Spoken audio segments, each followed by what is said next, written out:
Bonjour, très chers compatriotes. Ezali Wabino Pierre, Mike Moulorai. Les autres jours, relevé la situation, il y a République démocratique du Congo. Makambo Zole Kanakati, il y a République démocratique du Congo. Pays les Banda, il y a République démocratique du Congo. Congo na yo, Congo nanga, Congo, il y a des seigneurs ça va congolais. Sans tarder, tous ceux qui sont dans l'ombango, quand on relevé la situation, il y a Dr Mukwege.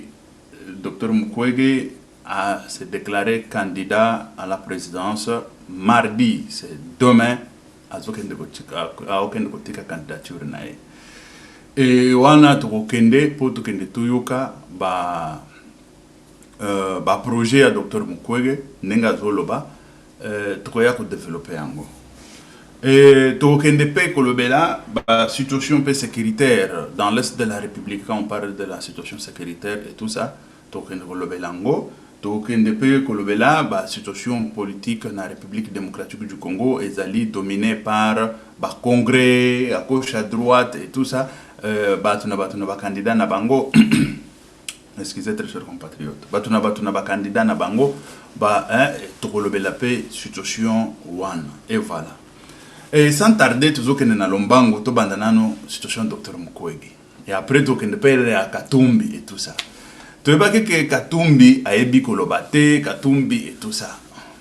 Docteur Mukwege, à ma grande surprise, et ça les londes n'a aucun de se rendre compte que Docteur Mukwege a ébi na épi kolobate, a ébi kolobate, liboso ya batu, mukoloyo azoya kolobe la candidature na yepo akende na magistrature suprême, mais Docteur Mukwege azotanga, azotanga boy.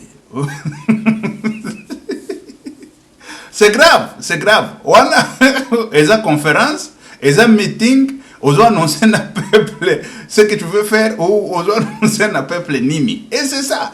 Bon, on a été jeté. Parce que ici, là, c'est du sérieux. Docteur Mukwege, Yewana, nazochi la binobili.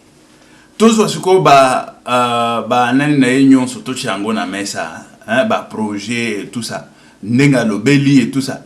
Toi analyser. Boyebi que Kagame, Kamutuana, il y a un jour, ngai le kinga, kutu ngana lobaki, comment se fait-il que Mutua kokende koloba biloko oyo akoloba contre Dr Mukwege. Azoloba Dr Mukwege batia kaye maloba, on le met des paroles dans sa bouche. Nakamwa ki Kagame. Mais aujourd'hui, je commence à réaliser que Dr Mukwege, c'est vrai. Babylone nous asali une initiative privée, initiative naïe, parce qu'il faut que vous ayez clair, il faut que vous ayez nanan. Tout ça analysé en tant que un télo, parce que Kagame là, il n'est même pas un télo. Le Kagame là que tu vois là, il n'est même pas un télo. C'est un illettré là. Bon, chance le Pamba, mais Docteur Mukwege, c'est un intellectuel. Un intellectuel, tout d'abord dans la politique, basali, politologue, basali, nani wana, voilà, bon, toloba, science politique et tout ça, cause la batanga et le Congo, mais n'enga naza politologue, tu adhéré nani belebe na photo et tout ça, naza na ba photo, na ba vidéo, na ba télé, mona kanga, naza sima ya président, ya bamboko, ya minene. Nasko na fandi boy bango ba beta discours one. Et c'est comme ça. Moi j'aime ça, c'est-à-dire que nous avons une ambiance politique, ambiance politique wana to mango na République démocratique du Congo. Un jour ba mususu ba fandi ka boy ba mona na télévision nga sima ya président Mboka. Président Mboka zo beta discours pour la campagne, mais nga sima na ye kaka boy sima. Na cheki bililia wa batu ba mona ngo. Batu bakanga nani bandi utamana na ba WhatsApp. Yo na tele to bani tele. Famille ba mwasi nanga ba surtout ka ba WhatsApp ezoko ila bango. Pa. Yo wana na tele, asa ole kan direct. Oh. Et voilà. Yango tuzoke na koloba. Docteur Mukwege nata oyo ezalita ya ozo annoncer ta candidature. Mais wana eza ni discours ni nani wala soki conférence soki conférence soki meeting naebi comment nakoko tia eloko yango naebite. Bon, ça c'est la première des choses. La deuxième des choses, parce que meeting il faut que le bango avec conviction que nazo kende peuple botininga docteur Mukwege azo ganga azo sala boya azo tanga azo ganga c'est de n'importe quoi. Tolanda na coacher le bino voilà docteur Mukwege tout de suite. Bon moi na neti na oko na coacher la bino yango ezotambala na réseaux sociaux de yango nani déclaration à salle. Ça ne fait pas même 1 heure, ça ne fait même pas 1 heure. Ici là c'est tout de suite là. Tolanda docteur Mukwege après tout ya toloba situation et puis projet à lobby et tout ça parce que il ne faut pas croire là il faut c'est ça, c'est pour ça que je voulais savoir les meetings, les conférences, les conférences de presse, les nini. Je ne sais même pas comment qualifier ça. Tolanda ngona, Tolanda docteur Mukwege. Les gens venant de très loin et qui viennent dans nos villages exploiter notre terre sans autorisation, vendre nos minéraux sur le marché noir et empêcher d'étudier notre vie. C'est pas là que c'est fait au moment où notre peuple manque de tout. Il manque des infrastructures, il n'y a pas de routes, les aéroports en mauvais état, les voies ferrées ne fonctionnent plus, les voies aériennes, nous ne savons plus voyager en passant par l'étranger. Il manque d'énergie, il manque de l'eau potable alors que nous avons une des plus grandes réserves d'eau douce au monde. Il meurt de faim en dépit du potentiel agricole exceptionnel de notre pays, condamné honteusement à importer la nourriture faute de la production locale. Cette crise est aussi sécuritaire. La balkanisation de notre pays n'est plus une vie tout simplement d'esprit. Elle est une réalité dangereuse avec des désastres causés par la présence de certains de groupes armés locaux et étrangers dans notre pays. La sous-traitance de la sécurité du territoire à des armées étrangères de l'Eastern African Community et bientôt de la SADC, sans oublier l'M23, une milice supplétive du Rwanda, République démocratique du Congo, qui commet des graves crimes de guerre et des crimes contre l'humanité. Nous voyons débarquer également des mercenaires.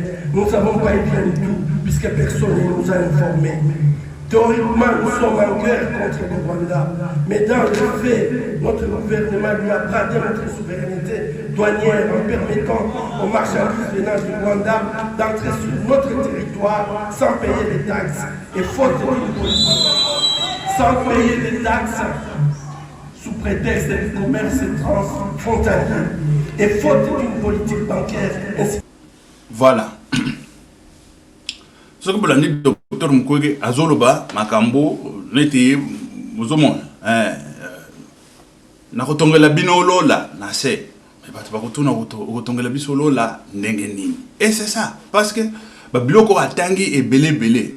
C'est vrai que, et ça, Babiloko Moussou, ce n'est pas faux. Babiloko est belé, et ça, bongo. Mais il faut qu'il y ait sa batte. Que. Tout le monde est à tel point. Et bah tout ce qu'on a, mais comment n'a pas point wana yogo kosi sango.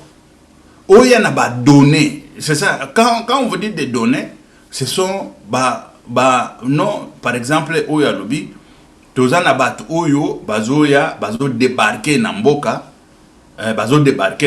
bazo kosala commerce ya tout le minéraux et tout ça. Voilà. Bon, yé alinga sili sango.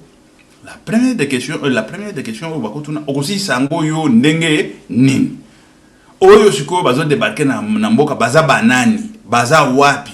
Oyo bazo kangate parce que na gouvernement pe bazo la kisabiso il y a 2 jours tout monaki bakanga ki soki les biens soki bon bandibo yo ba utaka na bamboka soki na bazi wana. Avec 900 000 $ paye na mesa, bazo teka ba minéraux illicitement et tout ça. Bazo somba illicitement, bazo teka illicitement. Et c'est ça, il faut se couper il y a combien de pourcentage et puis eza wapi na wapi, il faut que na ba données. Quand on parle de données, babiloko yo ezali certifié certifié que non batuana bona boy neti baoyo balakisaki bango et pas c'est un Camerounais un Camerounais qui était venu comme ça la reportage na batu ya Kabila oyo bazali ba sénateur oyo bazali voilà député parlementaire tukolo batu ya Kabila oyo ya Kabila boboyebi toloba kuna neti entre autres batu nyonso bakasiki na ye nyonso minene wana bakendaki na bazwaki un reporter camerounais bakeye na ye kuna na ba est wana na ba bisika soki wapi o entreprise moko ya ba chinois ezalaka wa jamais kokota kuna na kati pona kusala contrôle ezala parlementaire ou ezala contrôle nani n'importe quel contrôle. Même il y a impôt, il y a inspecteur et tout ça. Même avec l'autorisation du président de la République. Autorisation. Et c'est ça que Dr Mukwege pouvait au moins évoquer Babiloko Lolengewana. Comment se fait-il que entité moko boye eza na mboka ya bato ezala ba chinois ezala ya ba américain ezala ya banani oyo koko za la contrôler par ba inspecteur ya ezala ya finance ou ba inspecteur ya commerce ezala ba inspecteur ya budget ou ba inspecteur nyonso oyo bakoko ya ou même ba parlementaire. C'est quoi ça? Qu'est-ce qui se passe là-bas? Et c'est ça que Docteur Mukwege a kokoya azolo babiloko. Mais ce que Docteur Mukwege il vous dit, bazo débarquer, bazo sala banane, bazo nani, c'est n'importe quoi. Docteur Mukwege il ne sait même pas parler. Il ne sait même parce que budget programme na yo azotia, c'était n'importe quoi.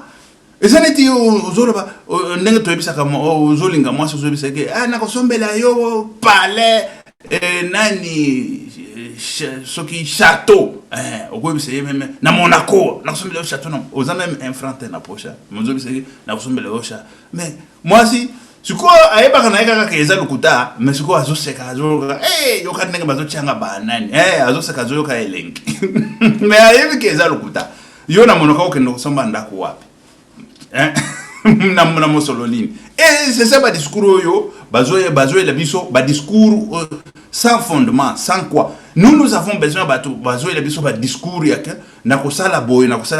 Et ta kosala wana, position ou fond et kouta wapi, na fond. C'est ça, ce n'est pas que quand tu arrives où tu es président de la République, tu peux faire des routes, tu peux faire tout. Mais il faut commencer tout d'abord à savoir que tu as un budget à combien et tu vas ramener le budget wana wapi, na combien, mbongo wana ngo eko uta wapi, il faut tout ça. Et c'est ça, et ça n'est pas aux autres ngandako, na kotongandako, ndeko na biso zakana poto ka kotongela biso ndako. Mais est-ce que azana mosolo? C'est ça la question, la première des choses. Ce qui est dans mon solo, c'est que aya kolobare. Te nazana mon solo te osani. Okozwa na banque mon solo, o emprunter na banque. Okosala ni te bakbanda kufutanga muke na kosala voilà, batu ba comprendre déjà que situation ezali ndenge nini. Ce n'est pas que tu viens au rotongela bisolo là na République démocratique du Congo par quelle magie. Et c'est ça parce que tout ce qu'il a dit là, par quelle magie il va le faire? Par quelle magie il va concrétiser tout ça? Parce que il est devant, ce n'est pas qu'il est devant ya batumoko discours basalaka batumoko ya nani simandako, c'est devant les intellos. Devant les intellos qui vont comprendre bon, quel est votre mécanisme, quelle est votre idée. Ce qui est azanata ou anate, mais il pouvait au moins chercher même naba journaliste ya minen ba poser la question pour bato ba kende ba comprendre bato ba yebi économie, bato ba yebi parce que il y a la situation sécuritaire. Quand on parle de la situation sécuritaire, c'est l'économie. Mais ici, je parle tout d'abord sur la situation économique. La situation économique, nenge alobeli pona ba minéré, yango na yesiko po tocha moi lupemba pour ebima polele ebima moi pembe bato ba kendo comprendre que docteur Mukwege ayebi kolobate ezaka azaka nenge moko na ba Moïse Katumbi nyonso wana. Parce que Moïse Katumbi, quand tu lui poses la question, Mateso Itaïcha. Ah, Moïse Katumbi. Mateso Itaïcha, comment? C'est-à-dire la souffrance va finir. La souffrance va finir comment? Par quelle magie? Et c'est ça qu'il faut maintenant montrer sur noir et blanc, par quelle magie, où la souffrance est possible. Il y a des souffrances possibles dans la poche. Hein? Ako yiba mbongo à l'état qui na poche, souffrance est vidée. Ce que azo ko bisa biso peuple que souffrance est vidée. Mais il y a biso par quelle magie où yo aussi cette souffrance. Et c'est ça. De la même façon, na docteur Mukwege, moi il y a musique tout mes acquis parenthèse. Na docteur Mukwege, aya a expliqué biso ba point sur point ni kambo oyo alobi ya ba minéraux et vous allez ndenge nini et puis ako bloquer ngo ndenge nini et tout ça. Et c'est ça. Bon, on a tout l'équipe. Toujours que nous sommes côté bon, tout que nous sommes en finance parce que social et la finance, comment est-ce que ça là que la vie sociale est matin? Vie sociale c'est quoi? Ça c'est la première des choses. Vie sociale les alliés, moutou à survenir n'a pas besoin d'aller. Pour moutou survenir n'a pas besoin d'aller, il faut moutou à ça. Pour moutou à ça, il faut à employé ou yo ba employé, c'est-à-dire que ba entreprise ou ba kocha yena nani. Ako créer ba entreprise ndenge nini? Par quel mécanisme ako créer ba entreprise ou ako dissuader ceux qui ba investisseurs ou ako ça bon ba biloko lulenga wana ako dissuader bango ndenge nini pour ba investir bazo pe ba tona misala l'état peut gagner et tout ça, c'est ça. Et puis d'aider. On n'a pas seulement besoin yaka bateau, investisseur, yaka. Ça, c'est la politique, une ancienne politique. Parce que dans la politique, il y a les lots. Dans l'Afrique, quand on parle maintenant, il y a non, on va s'auto-libérer de la France, on va s'auto-libérer de je ne sais pas de quoi, toujours que dans la manifestation, on a un coup d'État et tout ça. Mais quand vous faites les coups d'État, vous faites tout ça. Mais il faut que vous soyez capable de pouvoir survenir à vos besoins. Et ça, c'est le travail tout d'abord interne. Et le travail interne, qu'est-ce que vous proposez et quelle est votre politique pour le travail interne? La première des choses, c'est à manger. Quand vous parlez d'à manger, c'est de l'agriculture.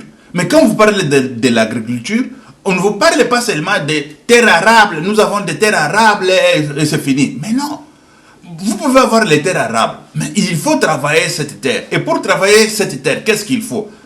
Bon, il faut des engins et tout ça. Bon, bah, engins wana, est-ce que ekoya na République démocratique du Congo ekofuta douane ou ekofuta douane te? Bah, engins wana, toujours que ekotaka ofele bah, engins agricoles et tout ça. Mais tout le monde qui va député, bah, je crois que c'est sûr que bango bah, son bah, engins, tout le monde qui a envoyé ce qui dé, bah, je le baké, non, ezalaka ofele te, ezalaka. Et tout ça, ce sont des choses qu'il faut prélever et tout. Bon, n'a pas ça bango massa c'était. Moi, je ne peux pas leur donner Massassi. Ici, je veux vous montrer seulement qu'ils ne savent même pas qu'est-ce qu'ils vont faire au pouvoir et quel est leur programme et tout ça. Bango Balingi Baza la kaka. Zamba Sali, je suis président de la République. Oh, Zambé. Et c'est fini. Mais non. Mais non. Même pas Pharaon. Tant Pharaon, Azaraki Pharaon, il regardait le peuple. Il disait c'est comment? Zambeta l'obéla qui Pharaon, c'est parce que mon a tout d'abord souci à Pharaon. Pharaon souci na isa peuple. Tant le bélier. Pharaon a fanda qui te kaya Zamba lobi nayoka te je m'en fous. Il s'est préoccupé. Nasala nengeni nayoka makambo Zamba lobi. Nasala et tant yoki ango lobi. Non, ça il faut survenir aux besoins du peuple immédiatement là. Et vite fait. Azota la teke mutoaza à côté gauche et à droite et tout ça. Immédiatement et vite fait. Alors, toi, tu ne peux pas être premier ministre ou ministre anime. Directement, c'est toi-même, tu fais là-bas et tout ça. Vous comprenez?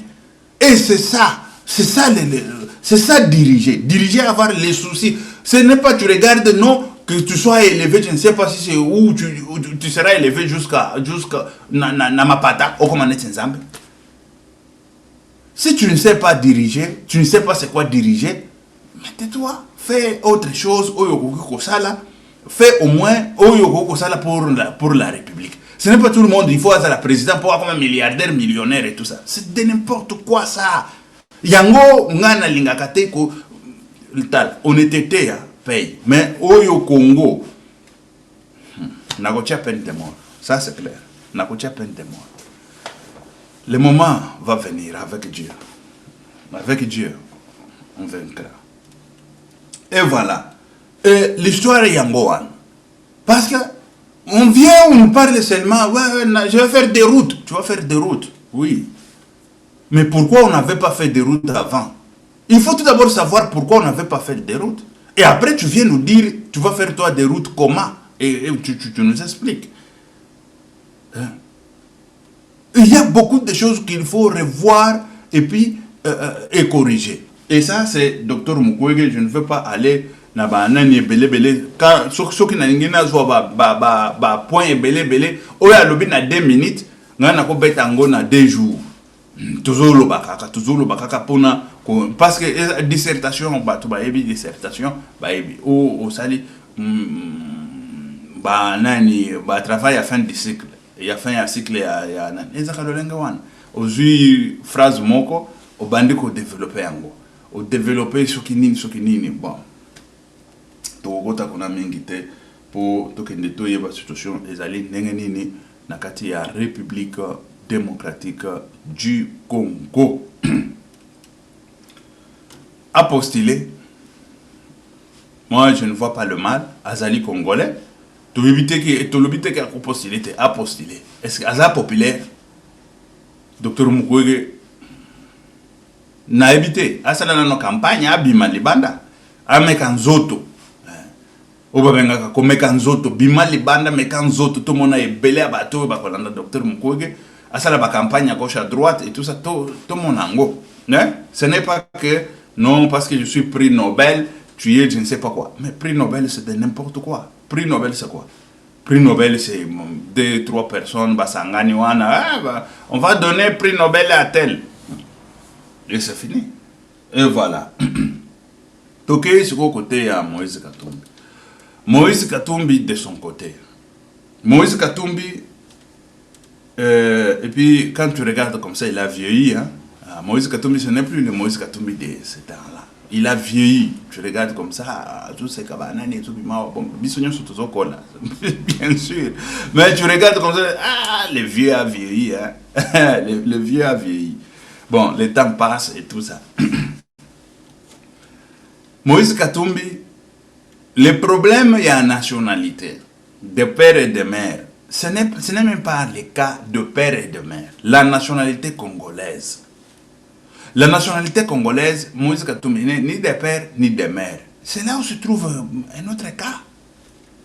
Un autre cas difficile. Il y a un oh, Moïse Katumbi, Azali, Soki, tout le monde qui est Joseph Kabila, Babimaki, Awa, Bazali, ba maman na bango oyo ba fabrikaka baza wana no vivante encore baza wana vivante mais ce que Moïse Katumbi aye la biso ba même phénomène moko aye la biso mo aden na mère na yo wana mère na epe aya siko na ba oyo ba lobaka soki neveu nanga ba ya ba pesa biso ba aden na bango na Moïse toke ne tocha ici c'est moins cher. Excusez. C'est moins cher. Aden, tu yebike, Moïse Katumbi a congolais, a congolais. Baba ina mutu muko auti na Zambie wa fana na kashobo. Toko yebaye. Toko yebaye. Toko yebaye. Et c'est ça le grand problème. Il y a Moïse Katumbi na kati ya République démocratique du Congo. Na batu na oyo église catholique. Les églises catholiques n'y ont sauté. Ba oyo ba le mbongo ya Moïse Katumbi. Et c'est ça, ba lingi koteka mboka na ba dérisoire moko boy. Koteka mboka na ba dérisoire. Il faut que ne totala mtatango aza congolais ya solo, oyo cardinal, oyo ya sikawana cardinal. Oyo kala azalaki ya biso ba congolais. Azaki ya biso ba congolais. Cardinal nani c'est qui encore? Il y avait Malula, Mosengo, et maintenant c'est Ambongo. Ambongo, il est de notre ou c'est comment? Il faut que de total là. Parce que maintenant là, et bel et infiltré bazan Amboka wana. Ba infiltré. Ozoka kombo ezobima. Ezana kombo moko journaliste. Azana kombo moko boye, ça m'a tiré attention. Journaliste au Bakangi. Kombo na ye eza kombo yo ezalaka libanda ya famille na bisote. même na ba espagnol na ba nani ezaka na ba kombo mususu soki muto alobi kaka kombo déjà ba lobi oyo akoza ya famille fulani. Mais oui, akoza la ya famille fulani omoni babandi kolandela sikoyo ba monter bakokota ke aza ya famille wana. Parce que Chamala eza kombo yo ezalaka kaka na kati na biso. Mais tu as vu qu'il y a beaucoup d'infiltrés au bakota bazo ba kombo ya bato yo bazalaka na centre ya nani ya république pour ba se camoufler. Et ça il ne faut pas aussi tout le bakango neti tozobang. Parce que ngana frontailler na lobby mais kombo na yo ça me dit quelque chose. Tu peux être quelqu'un de notre famille ou c'est comment? Parce que ngana kutana na bamsusu bande konanga kaya nani. Comme ça quand ngana saka ba émission boy. A Beninga, a lobby kombo na ina lobby kombo wana izala libanda famite oza mwana nani te ngana za mwana fulani aba mwana fulani mais papa na ibiyete mais sikoyo oyo papa na yo nani atangi boy na ye muto atongela kinga costume ya première communion azaka tailleur no alobi omoni na ibisa kiyoke kombo wana ezaka libanda famille na bisote ngai awawa nazwa batu lolenge wana ya famille tikota bandi kotanga ba mususu atangi banda bande konanga bango wana kutu tantu zolo bana yowa azana palais azo faze afandi na palais azola la kuna nani kombo na yebwebo mais azande shibiso na minito tozaka famille tala kaka mais kombo ya Chamala mais si kombo ya Chamala et la tamise qu'on a burukera soki burukera journaliste burukera nalobi di ba kombo yo elanda na ba kombo wana te c'est comment lelo aza na prison bon éviter pourquoi aza na prison il y a beaucoup de choses qui se passent nga à partir ya wana déjà nga na mona ki bon journaliste bakangi mais tena bande ko landela sikoyo ba antécédent oyo nga na zwa ki ye na ba antécédent wana na makambo bakangeli na komi komona ngo comme suspect parce que kombo wana jamais ko landana na ba kombo ya burukera warazizwa Kagame kaka te yango elandana mais siko nenge batu tosito to bala naka et tout ça peut s'expliquer dans sens wana sikoyo te amoni na bandika kama makambo wana akati communication nazoe bisabino ke journaliste wana total ba origine na ye bakoza ba infiltré mais oui parce que bakanga ka journaliste boy Félix Azota je ne pense pas bo batala il y a beaucoup de choses qui se passent il y a eu déjà banen kaka ninga na sala ki investigation na côté nanga na tikali dans le vide nazomona kaka que ça il n'y a rien qui entre et c'est comme ça les journalistes là il faut que netoyeba papa na enani mama na enani auchu wapi et voilà ça je vous dis nga na kota na ya contact pona kombo wana pona kende ko yeba ba origine na ye na yeba mais sikoyo amona ke to lingi to découvrir ye pakata mais ye wana siko na prison et voilà.